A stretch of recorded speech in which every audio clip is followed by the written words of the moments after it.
আজ আপনাদেরকে দেখাবো ক্যাডবেরি চকলেট কেন তৈরি হয়েছিল এবং এর পেছনে ইতিহাস কি। ক্যাডবেরি চকলেট কিভাবে তৈরি করা হয়, আর আপনি কি জানেন ক্যাডবেরি চকলেট এই কারণে তৈরি হয়েছিল যাতে সবাই অ্যালকোহলের নেশা ছাড়তে পারে। আর কিছু ইন্টারেস্টিং ফ্যাক্ট রয়েছে। এই ক্যাডবেরি চকলেট টেস্ট করার জন্য কম্পিউটার ব্যবহার করা হয়, কিন্তু কোনো কম্পিউটার কিভাবে করলে টেস্ট করতে পারে? ওয়েল, এইরকম মাইন্ড ব্লোয়িং তথ্য পেতে চলেছে এই রোমাঞ্চকর এপিসোডে, যার নাম how chocolate is made in Cadbury chocolate factory. তো বন্ধুরা, এই 10th সেঞ্চুরিতে যখন মানুষজন অ্যালকোহল মানে মদ প্রচুর পরিমাণে পান করছিল, তখন মিস্টার জন ক্যাডবেরির মনে হয়েছিল এরকম ভাবে মদ্যপান করতে থাকলে এরা তো সবাই খুব তাড়াতাড়ি পটল তুলবে। তখন জন তাদেরকে জিজ্ঞেস করেছিল মদ তারা কেন পান করে। তখন তাদের মধ্যে থেকে উত্তর এসেছিল খেতে ভালো লাগে, এর টেস্টও অনেক সুন্দর, আর এতে টাইম পাসও হয়।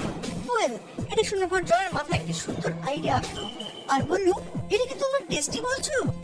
এর থেকে টেস্টি ড্রিঙ্ক যদি আমি তোমাদের দিই, তোমরা কি তাহলে পান করবে? তখন তারা সকলে রাজি হয়ে গেছিল আর জন রিসার্চ শুরু করে দিল। অনেক রিসার্চ আর পরিশ্রমের পরে 1824 সালে প্রথম বিজনেস খুলেছিল। তখন সে হট চকলেট বিক্রি করত, যার রেসিপি ছিল খুবই সাধারণ। গরম দুধের সাথে চিনি আর তার সাথে কোকো পাউডার মিশিয়ে হালকা গাঢ় করে তৈরি করেছিল সেই হট চকলেট। যখন মানুষজনের কাছে এই ড্রিঙ্ক পৌঁছালো, তখন সবাই অ্যালকোহল বাদ দিয়ে হট চকলেট পান করা শুরু করে দিল। আর এই ড্রিঙ্ক রেসিপি আপডেট করতে করতে সময়ের সাথে তাল মিলিয়ে 1849 খ্রিস্টাব্দে প্রথমবার ক্যাডবেরি বার তৈরি করেছিল, যা ধীরে ধীরে এত বেশি ফেমাস হয়েছিল যে এর খবর কুইন পর্যন্ত পৌঁছে গিয়েছিল। তারপর জনকে বলা হয়েছিল লাইফ টাইম কুইন ভিক্টোরিয়াকে চকলেট ক্যাডবেরি সাপ্লাই করতে হবে। তারপর সে কুইনকে ইমপ্রেস করার জন্য পার্পল কালারের র্যাপারে র্যাপ করেছিল, কারণ কুইন ভিক্টোরিয়ার ফেভারিট কালার ছিল। কিন্তু আফসোস, কুইন তো ইমপ্রেস হয়নি, কিন্তু ক্যাডবেরি র্যাপারের একটি পারফেক্ট কালার অবশ্যই মিলে গিয়েছিল। তো এটা ছিল আসল ইতিহাস, কিভাবে ক্যাডবেরি চকলেট তৈরি হয়েছিল আর কিভাবে ক্যাডবেরি র্যাপারের পার্পল কালার পেয়েছিল। তো বন্ধুরা, এবার দেখবো ফ্যাক্টরিতে কিভাবে ক্যাডবেরি তৈরি করা হয়। ক্যাডবেরি চকলেট তৈরির প্রসেস শুরু করা হয় কোকো বিনস থেকে। তো সব থেকে উন্নত মানের কোকো বিনস ঘরে দেশে পাওয়া যায়। সেখান থেকে best quality dry beans United কিংডমের মোস্ট এফিসিয়েন্ট প্রসেসিং ফ্যাক্টরিতে নিয়ে আসা হয়। তারপর ফ্যাক্টরিতে এই ড্রাই বিনসগুলিকে পরিষ্কার করে নেওয়া হয়। তারপর এই বিনসগুলিকে রোস্ট করা হয়।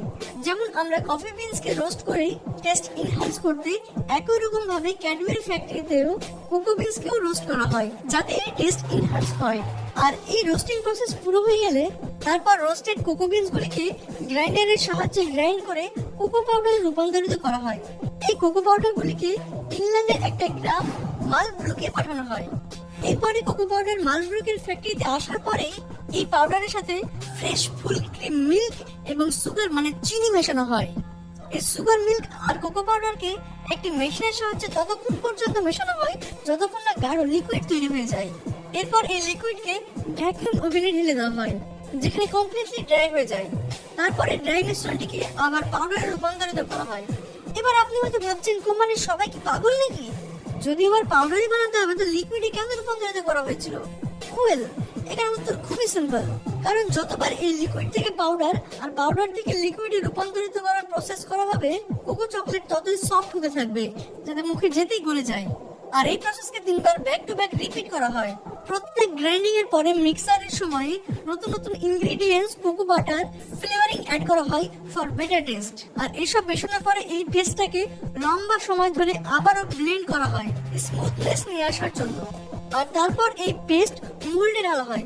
এরপরে এগুলি শেক হতে হতে ফ্রিজারের দিকে যেতে থাকে।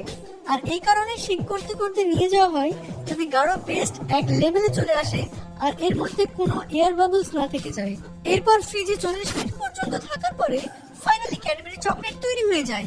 এরপর চকলেটে মেকআপ করার জন্য গ্লসি ইডিবল শিন চকলেটের উপরে চড়ানো হয়, যার কারণে চকলেট তাড়াতাড়ি গলে যায় না আর দেখতেও অ্যাট্রাকটিভ লাগে। এই প্রসেসের পরে ক্যাডবেরি ওজন করে দেখা হয়। আর বাই চান্স যদি কোনো ভাঙাচোরা পিচ চলে আসে, এই মেশিন কোনো সন্দেহ ছাড়াই যে কোনো সময় ছুঁড়ে ফেলতে পারে। আর এই চেকিং স্টেজ পাস হয়ে গেলে চকলেটের উপর র্যাপার লাগিয়ে প্যাকিং করে মার্কেটে বিক্রির জন্য ছেড়ে দেওয়া হয়। কিন্তু আপনার কি মনে আছে প্রথমে বলেছিলাম যে এই ক্যাডবেরি চকলেট কম্পিউটার দ্বারা টেস্ট করানো হয়? হ্যাঁ, এই চকলেট আর নিউ ভ্যারাইটিকে বারবার টেস্ট করা হয়। চকলেট মেকার্স আর পৃথিবীর সেরা সুপার টেস্টার আর কম্পিউটারের দ্বারা। তো কম্পিউটার কিভাবে কোনো জিনিসকে টেস্ট করতে পারে আমি বলছি। ক্যাডবেরি রিসার্চ এন্ড ডেভেলপমেন্ট ল্যাবে রিসার্চার চকলেটকে টেস্ট করে। এই সময় চোকোফিল্মস the state of the art মেশিনের সেন্সর এবং রিসেপ্টর এই দুটো টিউবস এর মাধ্যমে টেস্ট করে নেয়। এখন আপনি নিশ্চয়ই জেনে গেছেন যে চকলেট কিভাবে তৈরি করা হয় আর কিভাবে কম্পিউটার দ্বারা টেস্ট করানো হয়। তো বন্ধুরা, আজকের ভিডিওটি ভালো লাগলে লাইক দিয়ে কমেন্ট বক্সে আপনার মতামত অবশ্যই জানাবেন।